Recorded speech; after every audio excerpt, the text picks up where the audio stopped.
Ian Cameron is with Action Society. He speaks for the organization. Thank you very much, Ian, for your time this afternoon.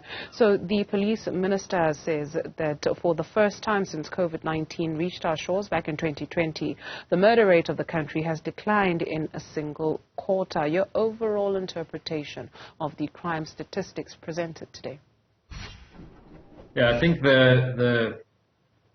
to be honest, I think the minister is out of his depth because he neglects to say that attempted murder went up, assault with the intent to commit grievous bodily harm went up. In fact, we've actually done the comparison this morning. More people died in that specific quarter in South Africa than what died in the Russia-Ukraine war in the same time period. So in the same time period, 1,574 people were killed during the war between Russia and Ukraine.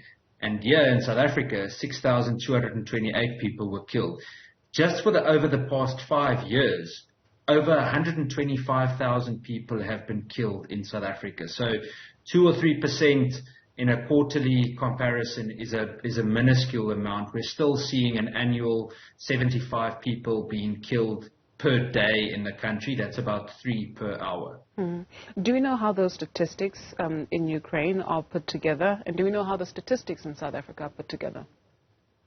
Yeah, look, it's about reported deaths. It's usually quite accurate. In a South African context, the murder rate is probably the best reported type of crime, and it's important that we give that context. So it's a very important question that you ask.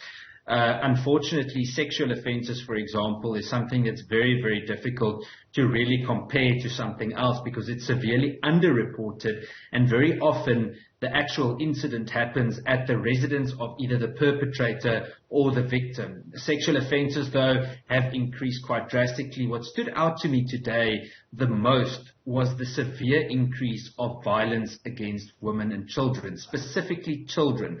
So there's a 43% increase from 166 to 293 cases of child murder that occurred over the last 3 years when we compared the specific Q1 time period. And I must say, I'm severely concerned for the safety of children in South Africa. The police minister also spoke of strengthening police efforts and working closer with the private security sector and community patrollers to prevent such home invasions where people are meant to be safest. I mean, when you speak of the private security sector, already it is said that they outnumber the police, yet we are still seeing stubborn increases when it comes to home robberies. And so what is your interpretation of what is going on here? Yeah, so I mean, we must also say that the private security industry doesn't really serve township communities where you've got the biggest influx of, large frequency, extreme violent crime. So it'll be very difficult to say we need to put private security there because who's going to fund them? At the end of the day, we've started accommodating criminals in South Africa because they don't see any consequence for their actions. I mean, only 14.5% of murders are actually solved. And that means to say that we don't have successful convictions. So Cele keeps on talking about boots on the ground. We need more uniform members. And yes, uniform members help to a certain extent with certain crimes in terms of prevention, but it doesn't actually make sure that the investigation and the prosecution is done properly. What I missed today, and this is important to what you just asked, is that yes, the private sector should play a role. I believe that too, and obviously communities. But we need this type of release that we had today to be a joint effort between the Department of Social Development, Department of Justice and Correctional Services, and the police. If we don't have an integrated effort, we're wasting our time because there are too many different factors that play a role in the constantly increasing violent crime in South Africa. And at the moment, it seems that the Minister and the South African Police Service carry on working in a silo instead of following a strong integrated approach. President Cyril Ramaphosa's remission for non-violent offenders was attributed to the 43% overcrowding at South African prisons. And then the police minister speaks of Operation Shanela, that as of today, it has netted some 99,754 suspects for various crimes, including murder, rape, assault, and other serious charges, rather. And so when you take a look at this number, almost 100,000 people that have been arrested due to Operation Shanela, and then you speak of overcrowding in South Africa's prisons. What is your understanding of this? They certainly are overcrowded, so the answer is simple: build more prisons and make sure your rehabilitation programs work. We've got a severely low rehabilitation success percentage.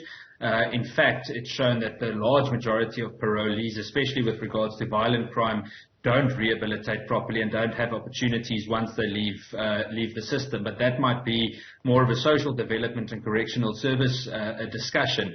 The point and the question that we need to ask, and I'm going to refer to GBV now, and specifically extremely violent offences against women and children, is that yes, we might have had over 90,000 arrests, but how many convictions come from that? Because if we look at the murder solving rate, that's 14.5%. It means more than 8 out of 10 murders go unsolved, yet arrests are often made. Last week we saw the so-called, or who we thought the murderer of Bokgabo Po was set free. Sipukazi Boy is another victim whose case we've been working on. The guy was out on bail after he beat her into hospital, and then he killed her when he was out on bail. And the list goes on. Nadia Lotz in Cape Town, Siobhan Roche in Gauteng. There's so many examples of victims that got killed after they were let out on bail. Again, it's not necessarily the police's fault that they're out on bail, but if the investigation is done properly, the Department of Justice play their role to oppose bail and to fight to keep these perpetrators behind bars. We have an integrated strategy. We can stop these crimes from happening. There's no use in bragging about hundreds of thousands of arrests, but we don't see convictions.